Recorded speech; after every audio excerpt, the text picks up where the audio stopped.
Welcome, everybody, to the latest episode of ThreatCon 1, the podcast, the place to talk about emerging cyber threats with the people who matter. Today's guest, Mike Privette, the founder of Return on Security. Patrick, we're pretty psyched to have Mike here. Yeah, it's great.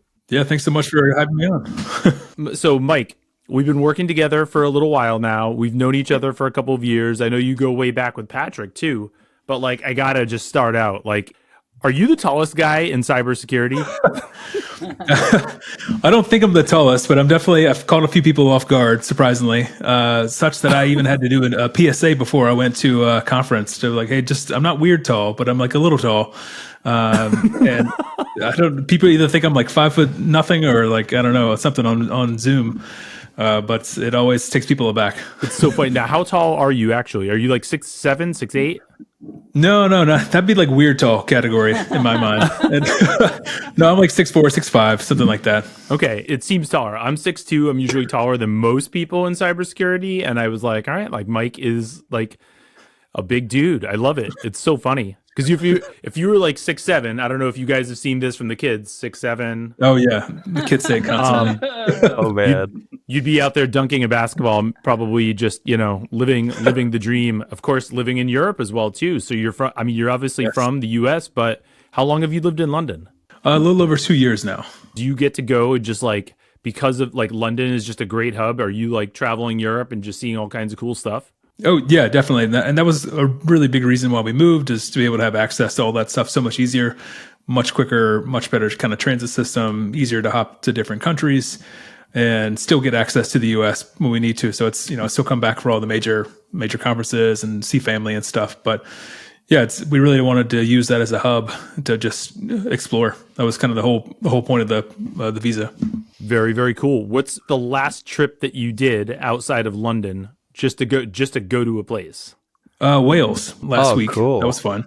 I'd never been there, and yeah, saw some mountains, did some hiking, and Wales is beautiful. Very, very cool place and easy to get to, even just by driving here. That's awesome. have you been to Stonehenge yet? No, that is on the list actually. I think we're going to try to do a little bit of traveling over like the Christmas, New Year's break and go check out Stonehenge. And but it's it's amazing. The kids in their schools, they go see all these cool old monuments and things like that you might have learned about in school, like being in the U.S. or over time. But they just go see it for like a random field trip. It's funny. In 2017, I moved over there for a year and had a similar extent and experience. And the travel aspect of like being able to hop to like Copenhagen and Paris and Ireland and I mean anywhere you want to go, you can in a 2 or 3 hour flight you can visit almost anywhere in Europe, and they're relatively affordable too. Exactly. So yeah, it's cool. You're getting that experience firsthand. Yeah, and it's good for the kids too, right? Like you almost feel like you can't get that in the US, right? Like I mean just from the element of like totally different cultures so close to where you guys are actually living in London. Yeah, exactly. Yeah, the kids are doing, they're loving the experience itself. But even within London, it's such a melting pot of a city itself, like a super international city. So even within like the local areas, there's like, dozens of languages spoken, different cultures. They have friends in multiple countries originally. So it's very cool to see all that play out. I would say London is probably my favorite city. Like if I had to just rank cities that I've been to in the world, I would say London's it. And I actually have a specific affinity. Obviously, Patrick knows my unhealthy obsession with Oasis. But last time I was in London, I went down to Camden. Have you been like into that section? Yeah. Super cool vintage stuff, like really cool rock and roll vibe. And I was over there with Lucas, Patrick, and like we were ducking into pubs, checking out some vintage stuff. By the end of the day, I think we must have hit like our 5th or 6th pub. But then we stumbled upon, I'm a big vinyl guy. We stumbled upon a record fair and I found like, I literally bought like 5. My wife wasn't happy about it, but I bought 5 like very rare vintage, like one of like only 200 ever pressed in some cases, a bunch of Oasis vinyl. And it's all like super cool, like super pristine, like different colored vinyl. I mean, it's awesome. It was like amazing. It made the trip for me. I mean, I did a lot of other business stuff, but that was kind of cool. Oh, that is amazing. Yeah, it was definitely fun. So I'm hoping to get back over next month, and I'm trying to save up for taking another trip to Camden. Love it. Can't wait. I'll probably be divorced by the time I get home, but anyway, I'll try to avoid that. But anyway, well, let's get into it. So return on security, Mike. So you've basically figured out an automated way to track like investment activity, all investment activity in the cybersecurity industry. So everywhere from like just tracking data to looking at things from the standpoint of, okay, like I can pick out trends because I've got this entire data set. Give us an idea of like what you've built. We obviously use your tech and it's super helpful for us. We use it for a bunch of different use cases, but we can get into that a little bit. Tell the listeners a little bit about like what is it and why did you start this? Yeah, so return on security is the way I frame it now is it's a cybersecurity market intelligence business. So I'm kind of in the business of collecting intelligence data, sort of like threat intelligence data, but on market. So what's happening in the cybersecurity market, in private markets, and in public markets. And I just started collecting it because I was interested in how the money moved, to be like the simplest explanation of it. And I started, trying to identify what startups were coming out, who were replacing incumbents or who were challenging the bigger incumbent vendors, and I just wanted to have a better pulse on the industry. And then I realized there was a really hard time doing that. There was no consistent place of doing it. Most of the information that was out there was very heavily either PR or marketing related, and you couldn't really tell what a company did or didn't do. Right. And it didn't get me any closer to understanding what was actually happening and being able to use that from a practitioner standpoint. And so I thought, well, I'll just start collecting it for myself, just so I'm aware. And then, at the time, most of my background in security has been on the security engineering side. So I took the engineering approach and like completely overdid it, made it extremely complicated for myself. And I was like, I'll make a database because that's a normal and healthy thing for people to do. Perfect. Just for their Let's personal things and use. index them. Yeah, exactly. I'm like, and then once you start seeing, it laid out in a database, you're like, oh, this clearly needs organization, needs categorization, needs lookups, it needs math, it needs all these fun things, fun for me. And then I just sort of, snowball from out of there. But that's how I started collecting it so I could start observing trends. And the way I kind of put this tongue in cheek is I did it so at the worst case scenario, I could see how I was going to be marketed to. I could see like what the trends were. But in the best case scenario, I thought, okay, I'll discover somebody new and interesting, and then I can bring them in to solve a bunch of problems I have today. So that was kind of the idea. I'm like, it's like defensive posturing in a so to speak. And it just grew a lot from there over the past 4.5 years.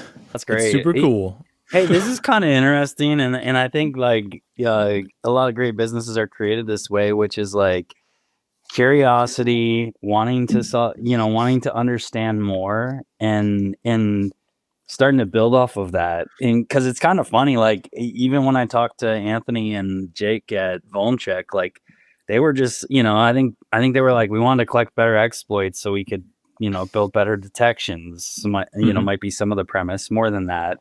But yeah, the aspect of just like doing it for your own self and then realizing like, oh, actually this would be really valuable for all these other people is just a great way to start a business a lot of times. It doesn't always work out, but yeah, pretty cool. I was lucky, like it kind of worked out well because I intentionally didn't set it up as a business from the start. I thought, okay, I'll just collect this data and it'll be interesting. But then there was a good timing on the market side of the rise of newsletters and longer form content was on the rise, and people wanted to see more specific opinions, and they wanted to see more data aggregated.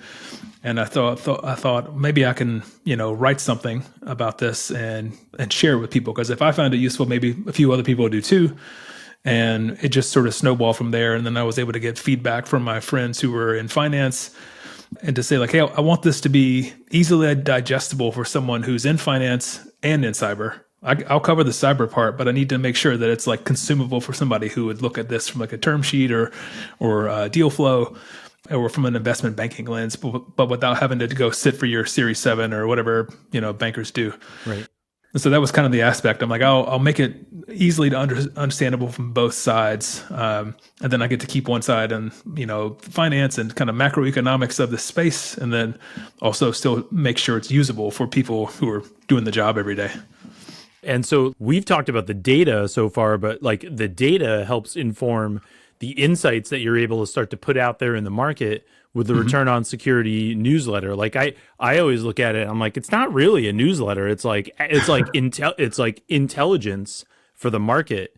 As you were saying, like you want to see where the money goes. But it's really interesting to see, like, even for example, like obviously Volncheck falls into the threat intelligence category, and we've worked on some analyses together where it's like, okay, like what are the trends like this year and last year in threat intelligence, and like funding in threat intelligence, and then also like M&A in threat intelligence. And I found it fascinating because your data comes back and it's like, like there's not another thing like this, right? So I mean, for us, it's been really interesting to look at and really helpful too. Yeah, I love hearing that too, and that's kind of what I was hoping to be able to just surface some of these things that when you pull the data and information together in a kind of cohesive way, it can tell a story. And I'm often, this is the part I like about it the most, is that it's often surprising what it actually tells you. Like I just did something similar analysis on the AI security market, which gets much of the headlines, but gets just like a fraction of the real money, which I think is surprising to a lot of people. Very surprising, actually. Yeah. Yeah. I have a question in that area because I do appreciate I read some of your AI trend stuff. But yeah, the question I have is like the marketing versus reality first off is like there's this competing dynamics of you hear all this noise, right? And there's great marketing around AI, but like then there's reality, which you're saying like there's no funding going into quote unquote AI specific products. Which is, it's interesting and surprising. Why do you think that is? Honestly, I think most of it is been just a gradual evolution. Well, I say gradual; it's happened very quickly compared to other evolutions in our industry. But cyber and is always quick as an industry to adopt new tech and move on. Leaned heavily into cloud security, but even that was like a very like slow kind of phenomenon. So probably like a 10-year journey from like companies adopting the cloud itself to then becoming a normal part of business, to then now businesses are only created in the cloud from the start. And like, of course, they use cloud-based tools and SaaS tools for everything else. Right. And then, security kind of followed along that journey. And that same thing's happening with AI. It's just like an extremely compressed timeline. I think very early on when AI hit the scene, the name of the game was secure the AI, because we don't know what it is. We don't know how it's going to work. There's only 2 or 3 companies doing this. It's changing every week. Little did we know that pace of change would not actually slow down, but would continue to go at that same rate for many years. Yeah, or for the last 3 years. And it's morphed a lot. So then we realized the foundation models themselves got better at what they could and couldn't do, what they could and could not secure.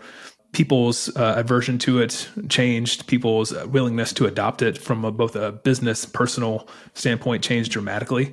Like I can't think of another technology that has so quickly captured the business and personal minds at the exact same time and through all facets. And so then you have this kind of existential push of like, all businesses will fail unless all businesses use AI. And so then now, and the money, I think it's hilarious. Then all economies will fail if all businesses don't use AI. And so it's like, so it's, now it's become this bubble. You mean, is that a bubble? I don't know. Actually, I think if it was a bubble, it would have popped a long time ago. Cause like we're way past on like the .com bubble, like scale wise, but it's just been observed. Like it's slightly different in my mind too. Cause when, the internet bubble, it was people assumed like I get a website, now I'll make infinite money. Like I have to, now I'm good with the money. And then you realize actually that's a wholly different world of selling to people on the internet and processing credit cards and that stuff. But then as quickly as AI has been adopted, people realize, well, actually it's incredible in so many ways, but so limited in so many other ways. And so the value or the unlock has actually not been this is a standalone thing forever. It's actually AI can make all the other stuff better. And so I call it more of an absorption than a standalone thing. So it's just been absorbed in the rest of the industry. I think you captured that well. I look at it as another perspective, which is like in most cases, people are trying to spit up product companies that are built like AI product companies, when like most of the things they're building are just actually features of other products. Yeah. And that feature might be better, right? But people don't buy a feature, they buy a solution to a problem. Right. And so I do think that like a lot of what we're seeing now with these earlier stage AI companies getting acquired and like what I would perceive probably low valuations because they don't disclose them, and consolidation is like, yeah, really, like they're, these companies are like, oh, we can enhance a feature here and we can accelerate our timeline, and then we get subject matter expertise in that space from an acqui-hire perspective. And I think we're just going to see a ton of that in this space. Because, I can't think of the word you just used a second ago, but like that aspect of this becoming more of like enhancing the existing products and making them better is actually what AI does, opposed to like, hey, let's go build a security company. Yeah. I think the way Mike referred to it was like an absorption, and it seems like it's getting to the point where it's potentially at critical mass in terms of absorption. But it's so interesting, like, because I mean, if you look at most investment theses of most VC companies who invest in cyber, like the next thing that they invest in is 100% like AI, right? Yeah. So they're looking at some level of AI, and so I think that like that absorption is forming almost like this like double investment of like, you have to have some AI story. And I just think it's really funny. I mean, I'm with Patrick too, because it's like it's funny because like, I mean, how do you start to differentiate if like your single point of differentiation is that you either A, are securing AI, B, you're like AI is the thing that powers the tool that secures something or detects something. And it just seems like it's kind of flawed in a way, because it's like, and I love the association to like the rise of the cloud and like cloud companies too, because I don't think anybody ever really knew like where that was going to go as well too. No, I agree with all that too. Like nobody knew that the cloud would take on so quickly. I think the tech industry and security people in general were much more prepared for AI. There wasn't quite as much, sticking your head in the sand. They like ran towards it in many cases, which is why I think we saw so many, companies trying to secure AI. But then, what's interesting is, your comment about like, how did you differentiate? And like, I think early on, like the first 18 months, 24 months after ChatGPT like hit the world, that was the differentiation, having something to do with AI, having some AI component of your product that did something maybe slightly better, or introduced something like a chatbot that maybe you didn't have before. But then that quickly became less and less of a feature. Right. As more and more companies like did the exact same thing. And like, I remember saying once, like, the last thing I need is another chatbot. Like, I don't need, I already have 5. I need a chatbot to talk to all the chatbots to correlate the chatbot conversations. And so then I think, to the industry's credit too, or the startups' credit, many of them started just being more creative with AI to achieve a goal. So instead of now this is an AI powered threat and vulnerability management platform. No, they use AI to reduce like the CVE backlog.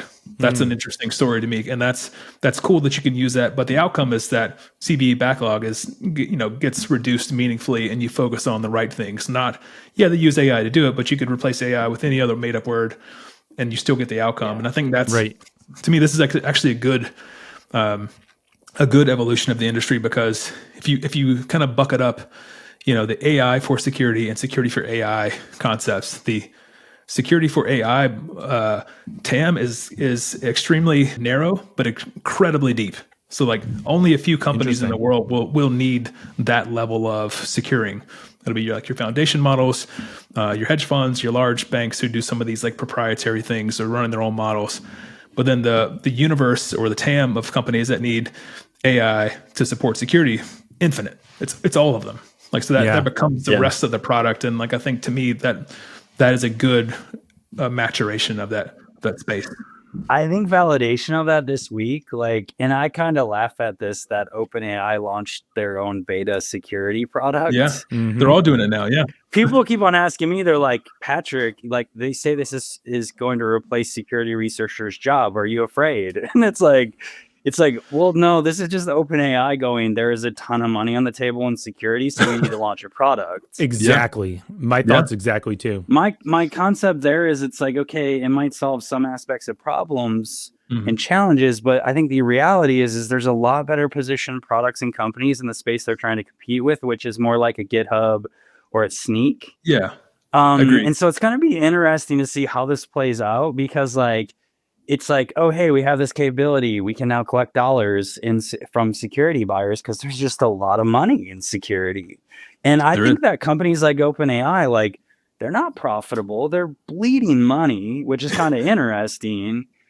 And so it's going to be interesting to see, like, I kind of look at this as like a Feedly pivot, where like Feedly was like, oh, wow, like we can increase our sales price if we just enter the security market. Right. Yeah. Right. And charge them like 10x more than what we were charging just the average consumer. And so I think we're going to like that. That's kind of my theory, is like, I think we're going to see a lot more entrants from non-traditional security players, because in AI that are traditional AI pure play, because like they're trying to figure out product market fit and where to get dollars. Yeah. And it doesn't mean it's going to be the best product. They're just going to come for everybody's money.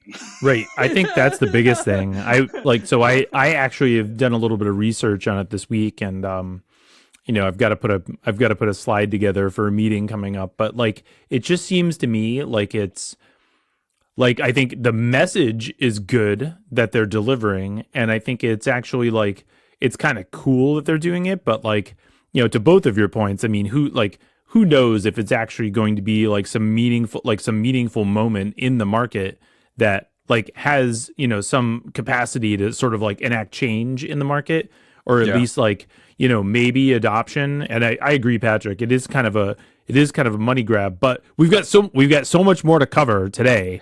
And one of the things that I was thinking was, all right, like, now that you're at Return on Security, Mike, right? And you've got this business humming along, like, you were a CISO like multiple times over, financial services, insurance, technology industry. What's the wildest thing that you saw as a CISO that like maybe you couldn't talk about then, but you could talk about now? Oh man. So this is interesting. I'd love to say there was some cool nation states like hacker. I'd love to say there's some, really like intense APT going after like the places I'm at, but I think it's just kind of makes you want to bang your head against a wall how consistently boring most of the security problems are, and how challenging they are to fix in most places. And most places you go are just variations of the exact same kind of thing.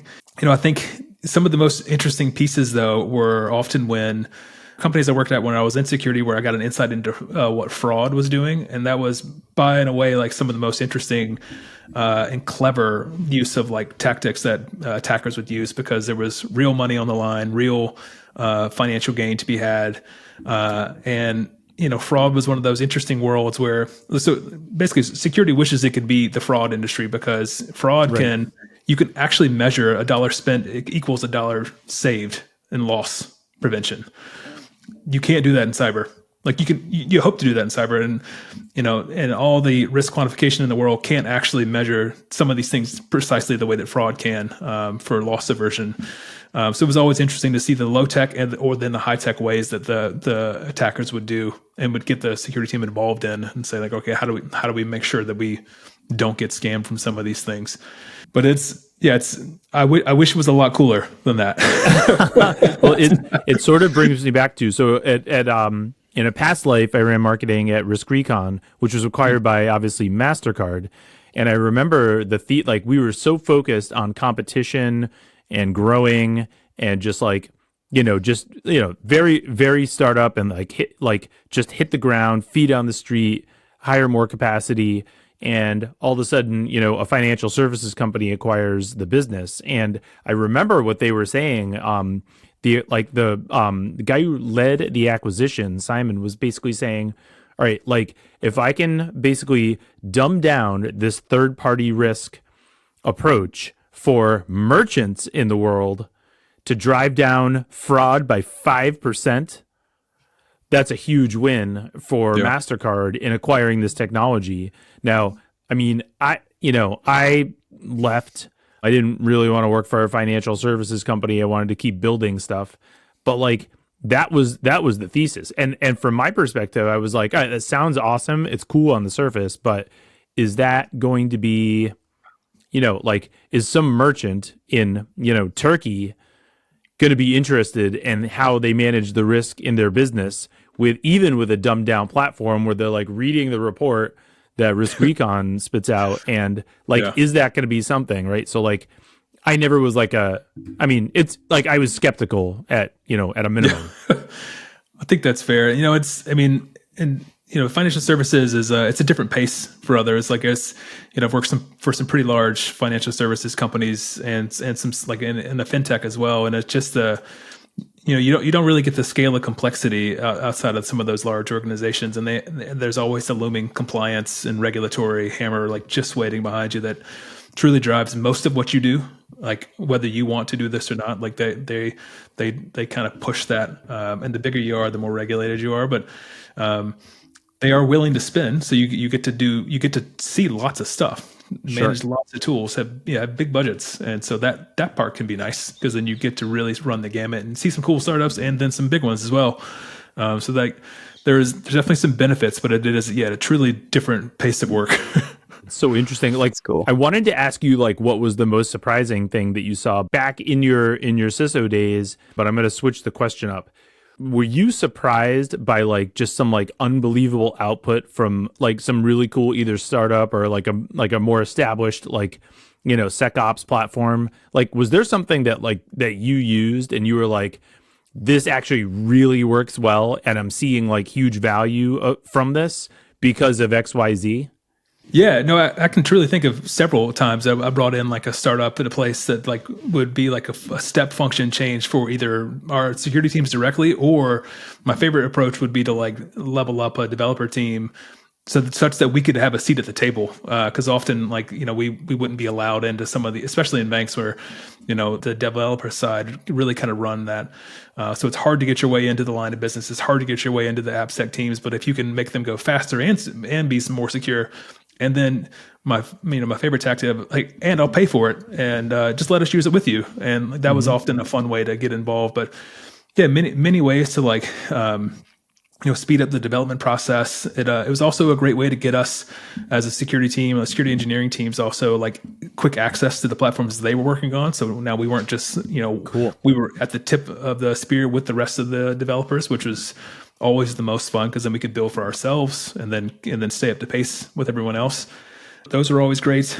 And then there's always, the startup or two that can come in that just visually displays the information, even though you may already know it, or you may have 3 or 4 other tools that kind of show it, but they don't show it in the right slice and the right report. It's hard to overstate just how impactful presenting the data in the right way can be for moving the needle in security in a company. And if people often kind of overlook that, but if you can think of a different way to slice and dice that data and reporting and give me the way to explain this to someone else who can actually fix it, huge uplift. And so I've been lucky to have quite a few startups through the years that have helped with that. Very cool. So did you like in your time as a CISO, did you have like a favorite CISO role across like insurance, financial services? Then you also worked for a pretty large technology company too, right? So I worked at several large banks, and then MetLife, that was the largest insurance company. And then I worked at a fintech in the US. It was very small, and that was a lot of fun. I'd say the role of the fintech was pretty fun because I was building the platform, building the security team from scratch. So the very first security hire to an established company, and then learning how to work with what they had and work with what they've already committed to customers. And they clearly already had a business that made money and that worked. And so I was coming in after, they were a 10-year-old startup at that point. But they were growing really fast and very cool and very cloud focused. And it was a great time to be in that kind of builder and then also player coach kind of role at the same time. Very So cool. I got to swing. My day was like, swinging between very low level things to very high level things to informing the Yeah. CEO about things and kind of back and forth. And so to me, that's the most fun. Yeah, startup world. Yeah. I feel you, man. It's like you get to work on stuff and you get Hmm. to talk to Yeah. everyone in the company. I would say it's more fun because it's like it's Yeah. not that you don't want structure, but Yeah. like it's less structured in terms of Yeah. like what the goal is, right? So like if you're Yeah. doing different things that all kind of like line up to that goal, sometimes it's like it's just a little more fun because you get to have your hand in some different things and like you learn almost like along the way and it becomes a skill that you can take to do whatever you're going to do next. Yeah, absolutely. And to me, it was useful to be able to have kind of line of sight into what the business actually did. Because, sometimes when you work for a large company that has dozens of lines of businesses, you are so far removed in the tech team, you don't know how they make money. Like you have Right. you have a general idea, like, I don't know, you have a checking account and a savings account, but then like you don't really know like, how wholesale lending works. You don't know how treasury services works. You don't know how like community lending, any of those things work or how they sell or how anybody does their actual job. All you know is your slice. And all so it's very hard to extrapolate to like, what do I do today actually mattering for how any of this works. And to me, that becomes a big problem because then you get to then do security for the sake of security instead of for supporting what's happening. But you can't do that at smaller companies because you'll either block a deal or you'll slow Right. something down, and like then you'll hear from everybody at the company that says, what gives. I think it's interesting the thing you're pointing out, right? And that the security teams at big companies often lack so much context. And you kind of Yep. mentioned like the boring stuff of like getting a seat at the table with like developers or engineering. But in when people ask me like, hey, I'm in vuln management, I'm struggling with trying to get people to fix stuff. It's like, did you sit down with them and have lunch with them and understand what their challenges are?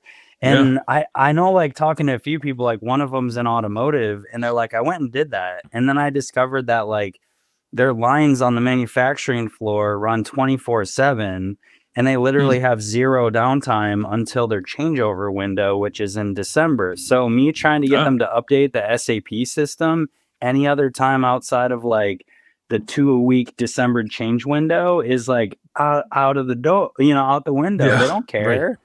Exactly. And Yeah. ultimately, like the line continuing to produce is the number one priority for the manufacturer. Right. Yeah. And so, yeah, it's just the dynamics that you're talking about are real in relation to that larger scale. Whereas, yeah, when you're at the smaller company, you can be much more dynamic and make decisions and talk to people and move fast. So Yeah, I enjoyed that too. And it's totally different skill sets, and neither one is like right or wrong. And people thrive at one versus the other. Some thrive at both. But yeah, to your point, like you have to get in there, no matter what, and actually figure out how people work and what they're doing. Otherwise, you're just like throwing stuff at the wall, see what sticks. Right. One question would be, would you ever go back? Like, is there some gravitational pull that would ever pull you back into the CISO role in like, some specific industry, but like would you ever go back and do it again? Maybe. I mean, honestly, I'm having far too much fun with Return on Security. My days are very different than they used to be. But I would say, like, a large AI company, I'd probably be pretty interested in that, just being on the forefront of like what the industry is doing. I think that'd be super interesting, just to see the problem set and the scale they have. But yeah, outside of that, it'd probably have to be, something like far more interesting instead of just like, just like going back into banking or something like that. Right, like an operational role. What about going to a startup? Would you ever consider that, given your visibility and your foresight into the market, right, from a financial standpoint, and then also knowing what your operational experience is? Would a startup ever like entice you to come out of the return on security world? Well, that'd be hard. I don't know. I guess it depends on the startup, but maybe. are you recruiting, Tom? I mean, what I learned from Jay is like you always got to be selling, right? I mean, ABC, always be selling. yeah. Well, for Jay, always be closing. But I think it's like there it's so interesting. Like, it's so interesting with your analysis on the AI, like on the AI/security industry. What do you see as like what's going to happen in the future? Like, predict the future, like 5 years out or something, Mike. Given like you've got the operational experience, you've got the insight into how the money moves, and from a categorical standpoint where things like AI, threat intelligence, like SecOps tools, blah blah blah. Like, is there some big thing that you see happening in the next 5 years in this market? I think the market honestly is going to arrive at different times for different people. So I think big things will be occurring for certain segments.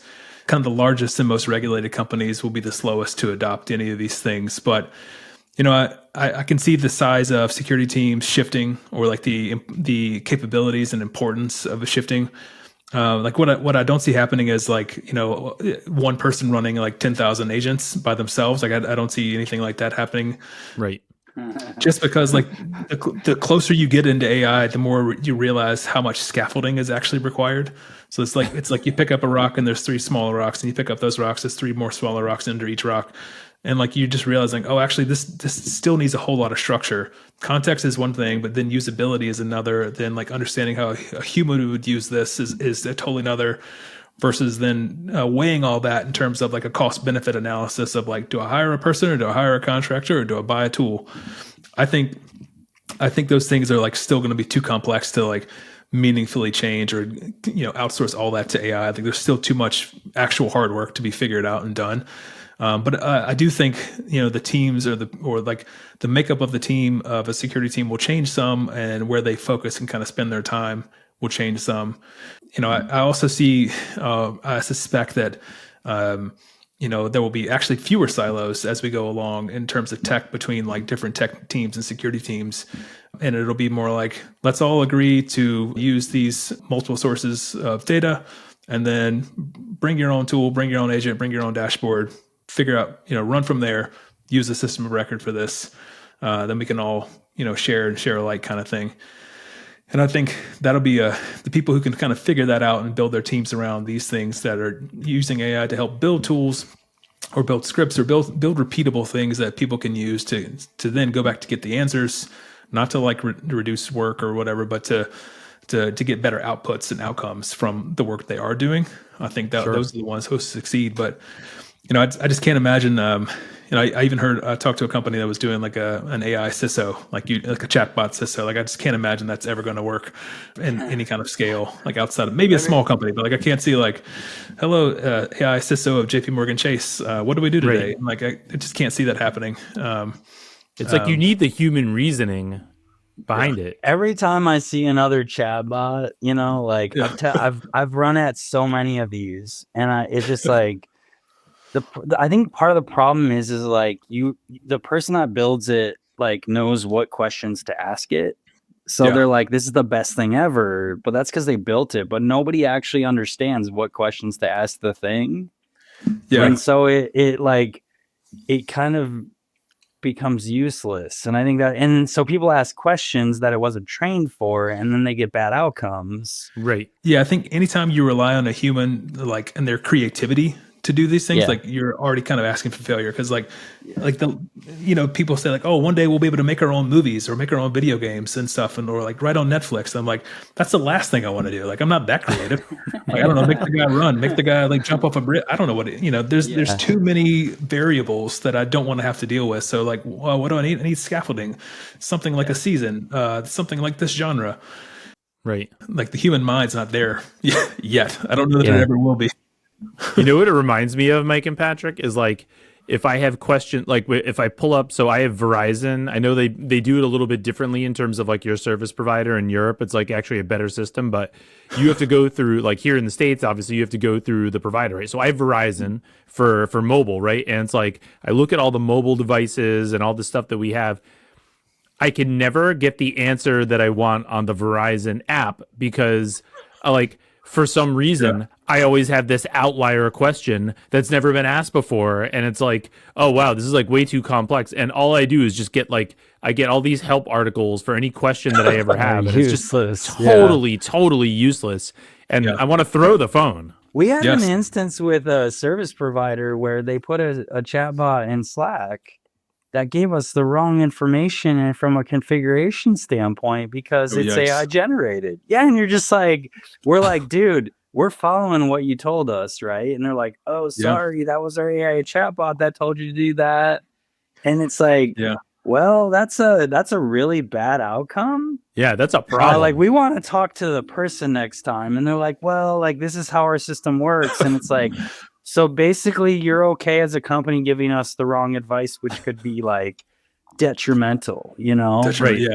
Right. If you have to make some critical decision off of it, it's like, well, like, It's why crazy. why would you think the chatbot would be engineered well enough to answer something like that? No, like from the provider standpoint. Yeah, the main thing from my VC money. perspective is like it's and it's so hard to establish a level of trust because every individual tech you see that integrates AI, you cannot base a confidence that what you're getting is accurate unless you assess every single individual thing. And I think that's the challenge is like because they're closed models and the information is all you can only figure this out through experience and testing. And like everything has to be validated. And I think that's where I think like you're actually to some extent there's benefits, but then there's outcomes where like you're now analyzing false positives all the time because it's providing information that isn't accurate or real.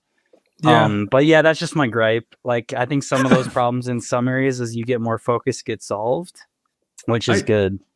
I could see what you mean though. I mean, like just having played around with several like AI tools from like different types of tech things. I think there will be a drive towards the humanization back again. Like there will be an overcorrection back the other way a bit once they realize, like, hey, that we're just not quite ready for some of these things that some of these startup ideas had promised yet. Like, it's not that they're inherently bad; it's just some of them can't be true yet without a bunch of other stuff being true and deterministic and like exact.